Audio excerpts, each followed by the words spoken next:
ජපන් භාෂාවේ නිපාතය. පළවෙනි නිපාතය තමයි වා නිපාතය. වා නිපාතය කියලා අපි ගන්නේ ජපන් හිරගනා හෝඩියේ හා අකුර උච්චාරණයේදී වාවට පත්වෙනවා. යම් කිසි දෙයක් හෝ යම් කිසි පුද්ගලයෙක් පිළිබඳ විස්තර කිරීමේදී එම විස්තරය කරන දෙයට පසුව වා නිපාතය භාවිතා කරයි. එනම් වාක්‍යයක් කර්තෘපදයට පසුව යෙදෙන නිපාතයයි. උදාහරණයක් ගන්නම වතෂි වා ගකුසෙයි දෙස්. වතෂි කියන්නේ මම. ඊපස්සේ මම කියන පදයට පස්සේ වා නිපාතය දාලා තමයි ගකුසෙයි දෙස් කියලා ලියන්නේ. කියන්නේ මම කවුරු හරි කර්තෘට පස්සේ තමයි වා නිපාතය අපි යොදන්නේ. දෙවෙනි උදාහරණේ මම ගුරුවරයෙක් වේ. වතෂි වා සෙන්සෙයි දෙස්. සෙන්සෙයි කියන්නේ ගුරුවරයා. මම කියන්නේ වතෂි. ඊට පස්සේ වතෂි වලට පස්සේ වා දාලා තමයි ලියන්නේ. තුන්වෙනි උදාහරණේ අම්මා වෛද්‍යවරයෙක් වේ. හහා වා ඉෂා දෙස්. හතරවෙනි එක තාත්තා ජපන් ජාතිකයෙක් වේ. චිචී වා නිහොන්ජින් දෙස්. ඒතර තාත්තට පස්සේ තමයි වා නිපාතේ එන්නේ. යහළුවා ශිෂ්‍යයෙක් වේ. තොමොදචි වා ගකුසෙයි දෙස්. මේම තමයි අපි වා නිපාතය භාවිතා කරන්නේ. මේක ඕක අරක යන වචන වලට පස්සේ වා නිපාතය භාවිතා කරනවා. මේක කියන්නේ කොරේ, ඕක කියන්නේ සොරේ, අරක කියන්නේ අරේ. කොරේ, සොරේ සහ අරේ සමග වා නිපාතය භාවිතා කරයි. උදාහරණයක් ගත්තම කොරේ වා එන්පිට්සු දෙස්. මේක පැන්සලක් වේ.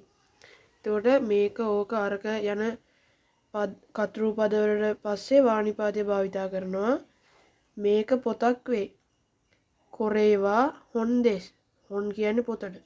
අරක කාරයක් වේ. කොරේ වා කුරුම දෙස්. කුරුම කියන්නේ කාරයට. අරක කියන්නේ අරේ. මේක පුටුවක් වේ.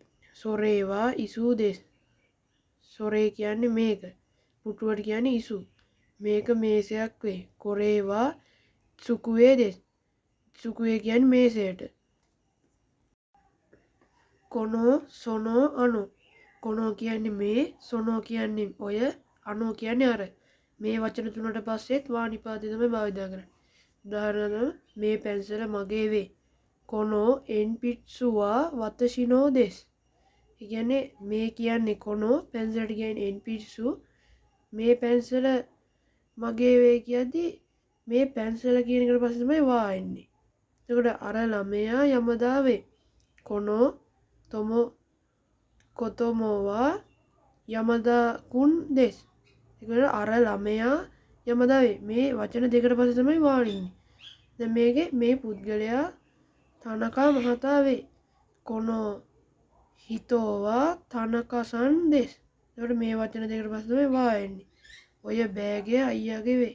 සොනෝ කබන් වා අනීනෝ දෙස්.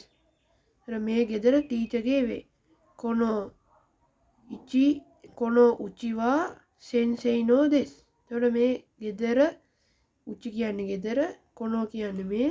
ඊට පස්සේ තමයි වා එන්නේ. නැත්නම් මේ කොනෝ වා සෙන්සෙයිනෝ දෙස් නෙමේ.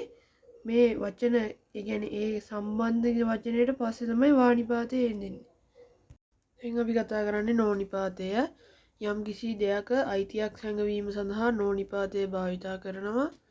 එතකොට පළවෙනි උදාහරණය වතෂිනෝ හහා වා සෙන්සෙයි දෙස්. මගේ අම්මා ගුරුවරයෙක් වේ. එතකොට මගේ කියන්නේ මගේ අම්මා. ඒ කියන්නේ මගේ අයිතිය මගේ අම්මා. එතකොට වතෂිනෝ මගේ. මම කියන්නේ වතෂි. මගේ වෙද්දී නෝ. හහා වා සෙන්සෙයි දෙස්. දෙවෙනි එක මේක අපේ පාසල වේ. මේක කියන්නේ කොරේ. වා අපේ පාසල. මේක අපේ පාසල. වතෂි තචි නෝ ගක්කෝ දෙස්. අපේ පාසලට. එතකොට වතෂි තචි නෝ ගක්කෝ දෙස්. මේ පුටුව යාළුවාගේ වේ. මේ පුටුව කාගේද? යාළුවාගේ. කොනෝ ඉසු වා තොමොදචි නෝ දෙස්. කියන්නේ යාළුවාගේ කිව්වම නෝ. අරක තාත්තාගේ කාර්ය වේ. අරේ වා චිචීනෝ කුරුම දෙස්. අරක තාත්තාගේ කාර්ය වේ. අරේ වා චිචීනෝ කුරුම දෙස්. ඔයාගේ නම මොකද්ද? අනතනෝ අනත කියන්නේ ඔයා. ඔයාගේ කිව්වම අනතනෝ නමට කියන නමේවා අනතනෝ නමේවා නන්දෙස්කා. ඔයාගේ පන්තිකාමරය කොතනද? අනතනෝ කියෝෂිත්සුවා දොකෝ දෙස්කා. ඔයාගේ ඔයා කියන අනතා ඔයාගේ වෙද්දි ඔයාගේ අයිතියනේ. ඔයාගේ පන්තිකාමරය. එතකොට අනතනෝ නෝ නිපාදින. අක්කාගේ යාළුවා ගුරුවරියක් වේ. අනේනෝ තොමොදජිවා සෙන්සෙයි දෙස්. අක්කාගේනේ ගේ කියන්නේ නෝන් නිපාතය කියලා හිතාගන්නකො.